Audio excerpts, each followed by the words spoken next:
Novembro de 2020, uma estrada nos arredores de Teherã. Um comboio transporta Mohsen Fakhrizadeh, cientista apontado por Israel e por fontes ocidentais como figura central do antigo programa nuclear militar iraniano. De repente, tiros atingem o veículo.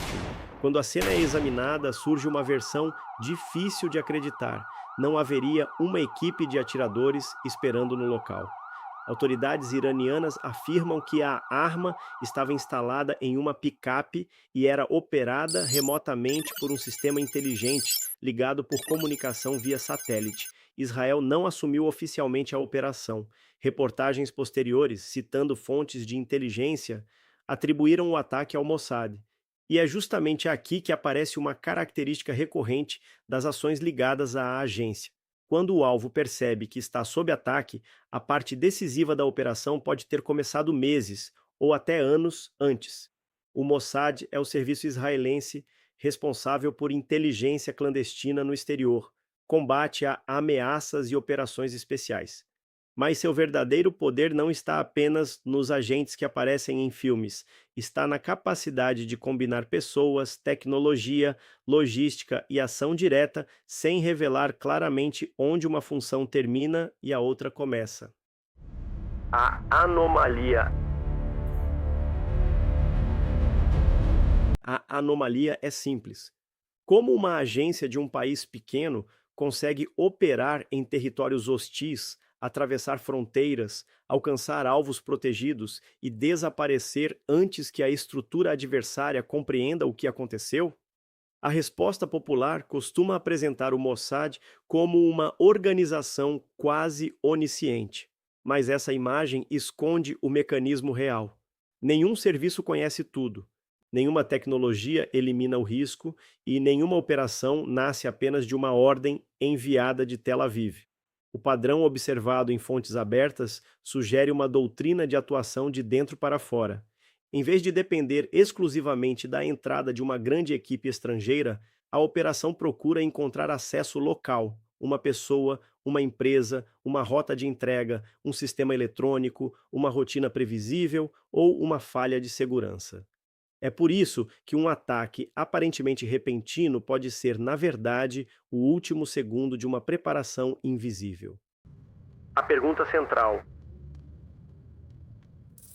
Então, como o Mossad age? Uma forma didática de compreender o processo é separar quatro funções citadas com frequência em livros, depoimentos e reportagens: oficiais de caso, redes de apoio, tecnologia e vigilância e equipes de ação direta. Alguns nomes associados a essas funções são Katsa, Sayanin, Keshet e Kidon. Esses termos aparecem em fontes abertas, mas o organograma atual do Mossad é sigiloso. Portanto, o que veremos não é uma planta secreta autenticada, e sim um modelo baseado no que foi documentado ou atribuído ao longo do tempo. O que sabemos com certeza é que o Mossad reconhece publicamente três grandes missões: coleta clandestina de inteligência, neutralização de ameaças e operações especiais. O restante precisa ser reconstruído pelas marcas deixadas na história. Linha do tempo e primeiras pistas. A primeira camada é humana.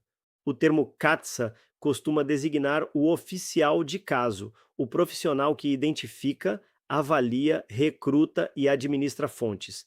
Ele não precisa roubar pessoalmente um documento, precisa chegar até alguém que tem acesso a esse documento.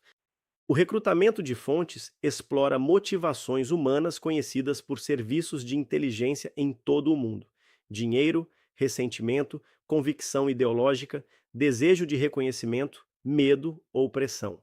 Mas a vulnerabilidade sozinha não basta.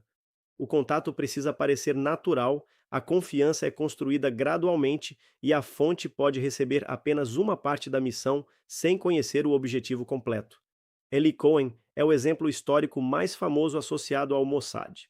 No início dos anos 1960, ele construiu uma identidade falsa, aproximou-se da elite síria e transmitiu informações a Israel.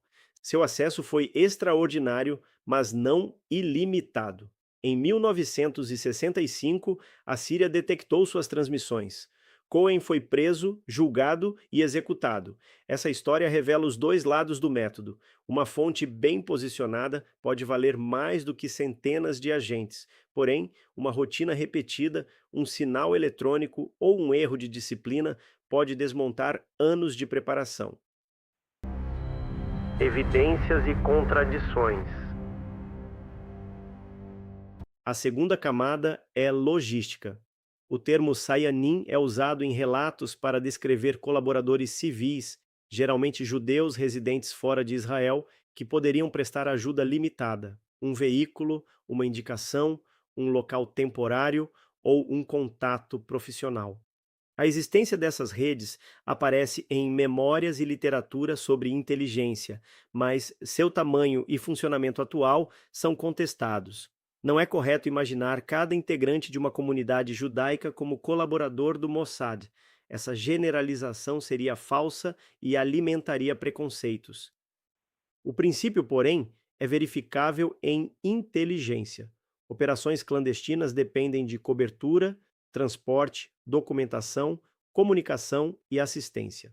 Quanto menos elementos parecerem conectados, mais difícil será reconstruir a cadeia completa. Foi essa cadeia que falhou em Lillehammer, na Noruega, em 1973. Agentes israelenses confundiram Ahmed Bolshiki, um garçom marroquino, com Ali Hassan Salameh, ligado ao grupo Setembro Negro. Bolshiki foi morto diante da esposa. Parte da equipe foi presa, identidades e métodos foram expostos e Israel enfrentou uma crise diplomática. A operação provou que velocidade e convicção não substituem a confirmação do alvo. O lado oculto. A terceira camada é tecnológica.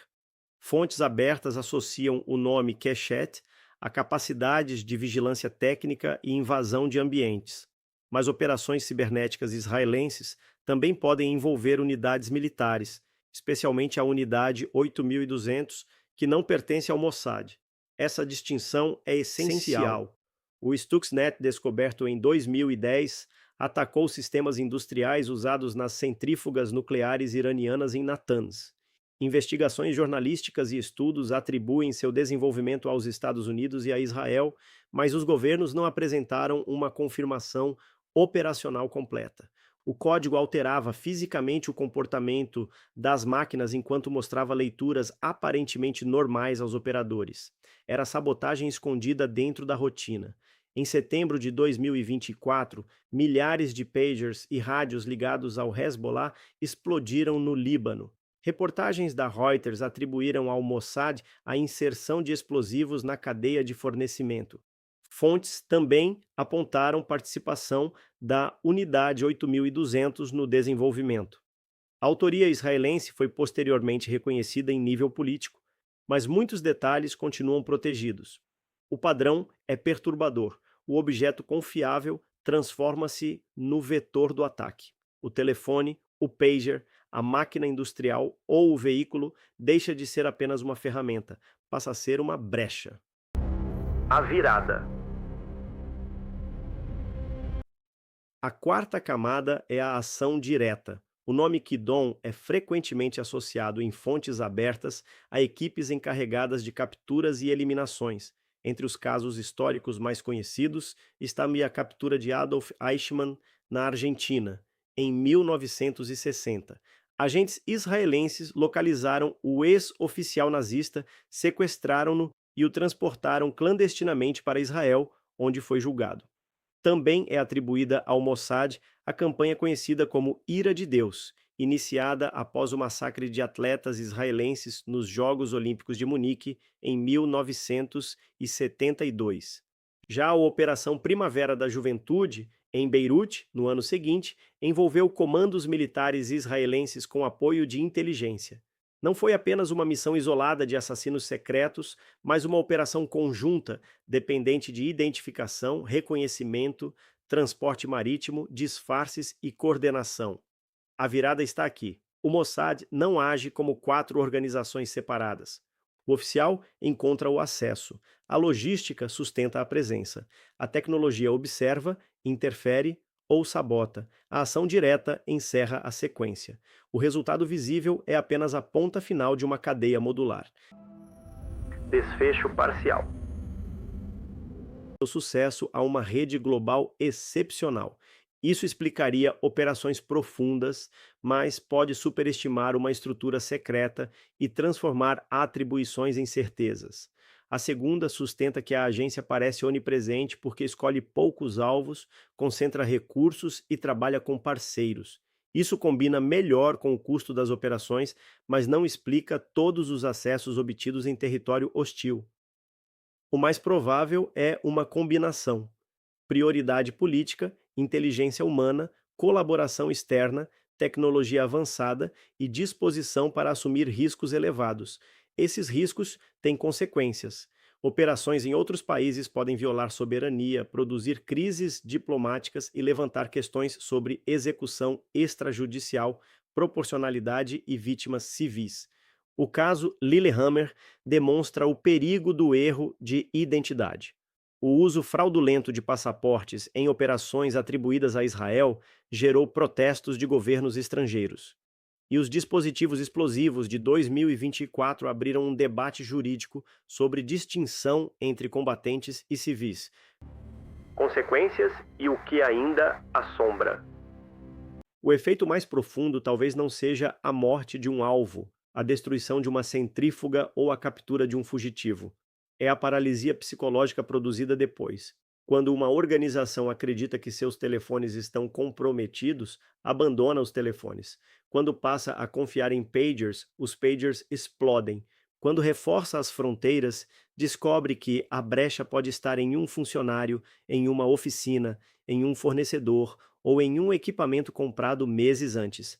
A partir desse momento, cada falha parece sabotagem. Cada colega pode ser uma fonte. Cada atraso pode indicar vigilância. A liderança gasta tempo investigando a própria estrutura, muda rotinas, interrompe comunicações e toma decisões com medo. É assim que uma operação tática produz um efeito estratégico. O inimigo começa a vigiar a si mesmo, mas a reputação também pode distorcer a realidade. Ao destacar apenas missões bem-sucedidas, cria-se a ilusão de infalibilidade. Eli Cohen foi descoberto. Lillehammer matou o homem errado. O Stuxnet escapou do ambiente para o qual havia sido projetado. Operações atribuídas ao Mossad provocaram investigações, prisões e danos diplomáticos. O que é possível afirmar é que a agência combina paciência, compartimentação, tecnologia e fator humano para transformar pequenas vulnerabilidades em acesso operacional. O que não podemos afirmar é que todas as histórias atribuídas ao Mossad sejam verdadeiras ou que seus métodos funcionem sem custo, erro ou consequência. No fim, talvez a arma mais poderosa do Mossad não seja aquela que dispara sem um agente no local. Talvez seja a dúvida instalada muito antes do primeiro tiro. Se uma organização já não confia em seus próprios homens, em seus próprios sistemas, nem nos objetos que compra, em que momento a operação realmente começou? Eu sou Leandro Goulart. E aqui é o canal Senhores da Guerra, com informações, casos, notícias e casos interessantes para você. Se você gostou do nosso conteúdo, deixe seu like, inscreva-se e faça um comentário. A gente se vê no próximo vídeo.